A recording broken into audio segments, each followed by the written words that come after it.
మాత్రం నాకు బాగా తెలుసు. మొత్తానికి పెళ్లి ఏర్పాట్లు అవి బాగా చేశారు. అవునండి. ఇకపోతే నేను మిమ్మల్ని ముఖ్యంగా కలిసి పర్సనల్ గా కొన్ని విషయాలు చెప్పాలని వచ్చాను సోదరా. పర్సనల్ గా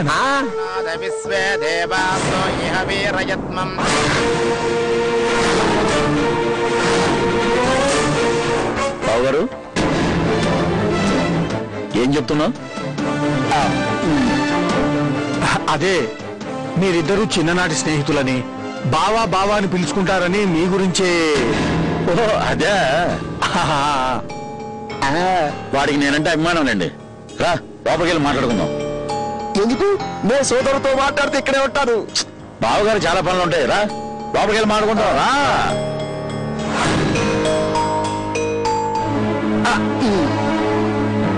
ఎందుకు వచ్చావు ఇక్కడికి? నేరాలా మీరే రప్పించారు. ట్యాంక్ ఖాళీ అయిపోయిందని ఫోన్ చేస్తే పోరాని లారీ టైర్ని భయపెట్టించారు. అందుకే వివరాలు సేకరించి వాలిపోయా. వినోదంగా ఉంటుందని. నన్ను డైరెక్ట్ గా కలిస్తే పోయేదిగా. ఇక్కడికి ఎందుకు వచ్చావు? డీల్ చెడిపోయిందిగా. మూడు మారిపోయింది. ఇప్పుడు ఆ రేట్ ని 5 లక్షలకి నేను చేశా. 5 లక్షల? ఏంటి అంత షాక్ అవుతారు? 10 లక్షలు అందాం అనుకున్నాను.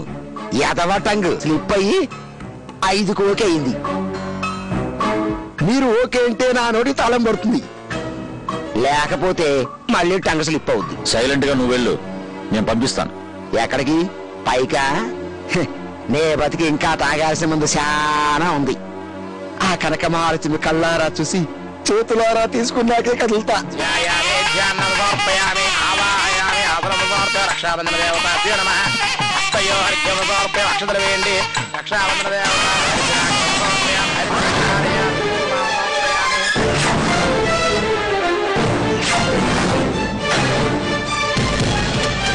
మంచినీళ్ళు తీసుకురానా?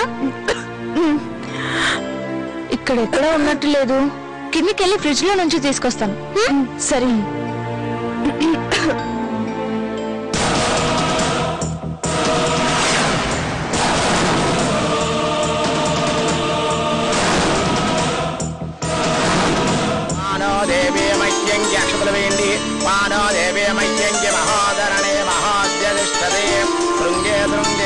సార్ నమస్కారం సార్. ఇవ్వండి 5 లక్షలు. నువ్వు వెళ్ళు.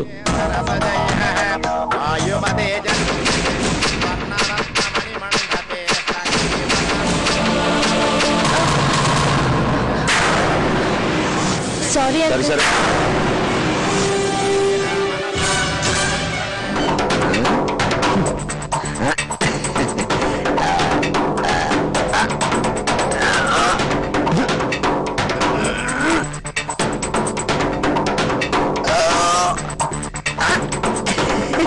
Cooling water.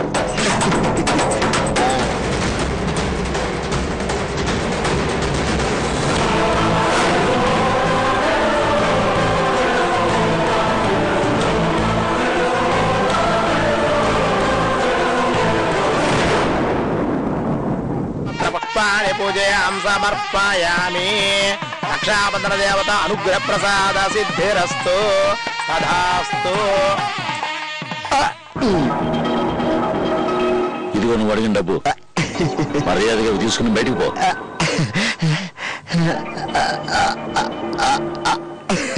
కరెక్ట్ గానే ఉన్నాయిగా బావగారు. మీ మీద నాకు డౌట్ లేదు. కట్టగట్టి తెచ్చినోడు మధ్యలో ఏమన్నా నొక్కేసాడు అని చిన్న డౌట్. పిచ్చి పిచ్చిగా వాక్కు. మండపంలో కనిపించామంటే మర్డర్ చేసి పారేస్తాను. రా వెళ్ళి ఇక్కడి నుంచి. అర్థమైంది బాబు గారు. ఈ క్వార్టర్ ఇందాక నుంచి ఫీల్ అయిపోతుంది. ఆ మూలకెళ్ళి కొట్టేసి వెళతాను బాబు గారు. మండపంలో కనిపించావో మర్డర్ అయిపోతాను. వెళ్ళు, బయటికి వెళ్ళు. శృతి అక్క.